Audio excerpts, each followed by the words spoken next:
All right, so we're heading over to Andrew and Kristen. Andrew's a arborist, and he's redid the inside of his Vanagon as well. And the cool thing that I love about it is he's got some live edge in there. But once again, he's been all these are baby projects. Everyone's working on their van, so let's go take a look, see what they got.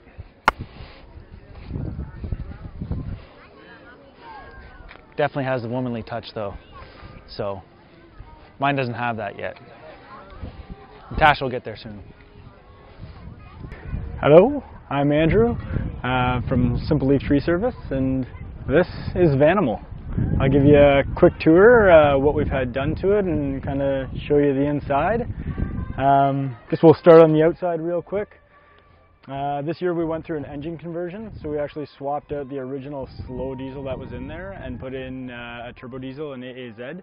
Came out of a 96 Volkswagen Jetta, so we can actually do highway speed, which is amazing. One of the probably more exterior touches that we did, or we lifted it up, gave it an 1.5 inch lift. We put on 16-inch rims, went from 14s to 16s, and then we put on the BF Goodrich All-Terrain, which is a pretty popular choice and kind of gives it a little bit of a beefier appearance, if you will. Makes it a little more off-road, but keeping in mind that we're still two-wheel drive. Don't have the big bucks for the synchro. So I'll move inside and kind of show you what we've done in here.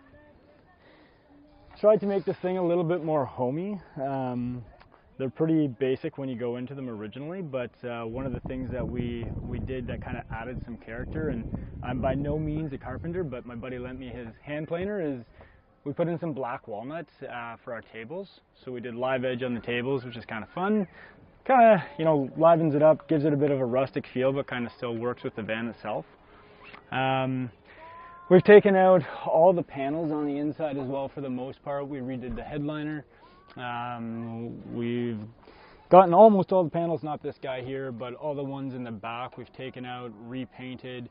The cabinetry, when we took all the cabinetry apart, found numerous mouse houses in there. Things that were adding to the scent when you'd be driving down the road with the heat on. You're like, what's that smell? Lots of nasty stuff found up under here, so if you haven't taken out your panels yet, I'd highly suggest doing that. What else we do? Refinished this kind of catch-all up here, and we installed LEDs behind, which are kind of hard to see at the moment. But better yet, we put in little pot lights below.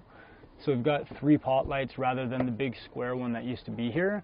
And at night it just, you know, it floods this area with light, so you still have workable space, and still kind of keeps it warm and fun and a little more modern for a 35-year-old box on wheels, right?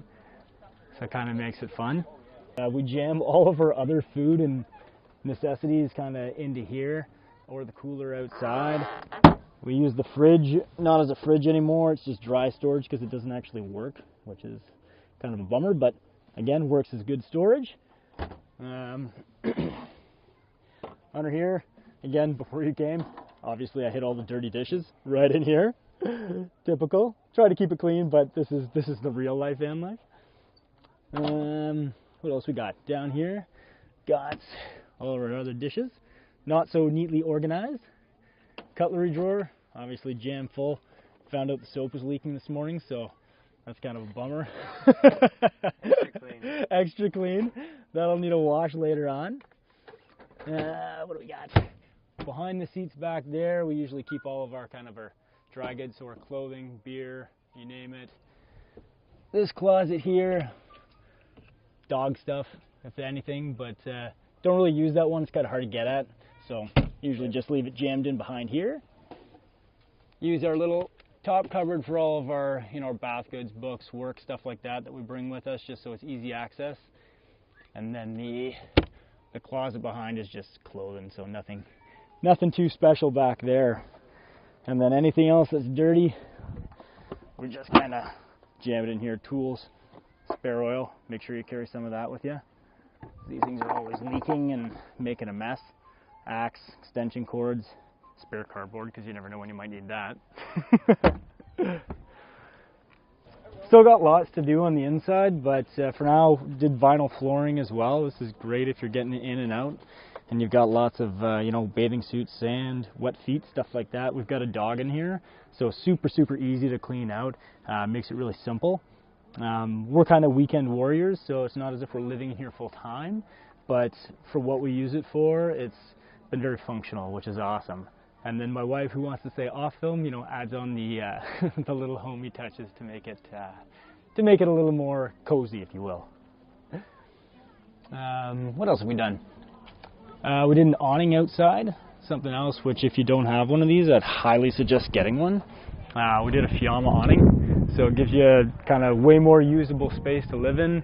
You can fit 2 chairs, our barbecue, our cooler all under here, so if you're, you arrive to your campsite late or it's raining out, you can easily barbecue under here and kind of enjoy the night still. You're not stuck to the confines of the van. This is another little addition that we put on here this year, and kind of makes all the difference in the world. So just drops down and we can put both the cruiser bikes on there. You can actually get 3 if you wanted to, but for what we're using it for, 2 cruiser bikes, it works perfectly. It mounts it super solid, doesn't really want to go anywhere. Very lightweight, and then when you're not using it, you just kind of pop it up, clip it on, and it's if you're familiar with snowboards, it uses the same technology, just super basic kind of, your binding strap. You put your wheel in there, crank it down, and it holds your bike. It's great. I love this. Wish I'd done it a long time ago. Then of course the kitchen setup, which is more kind of an exterior look, but barbecue, definitely a necessity for when you're camping. Can actually make good real food. Just a tiny little setup, and gonna have some steaks tonight rather than pasta or something that you can only cook in water. But put your beer up there and do your grilling on here. Handy little unit. Again, a must-have. I do primarily island access tree removal, so we work on Georgian Bay and spend my weeks in the boat and kind of climbing around on islands. So when we do get a chance to get away on the weekend, this is always, just something fun to hop into, my wife and I and the dog, and take off for a weekend and just go somewhere new and check out places like Bus Fusion. So definitely we'll be coming back here next year.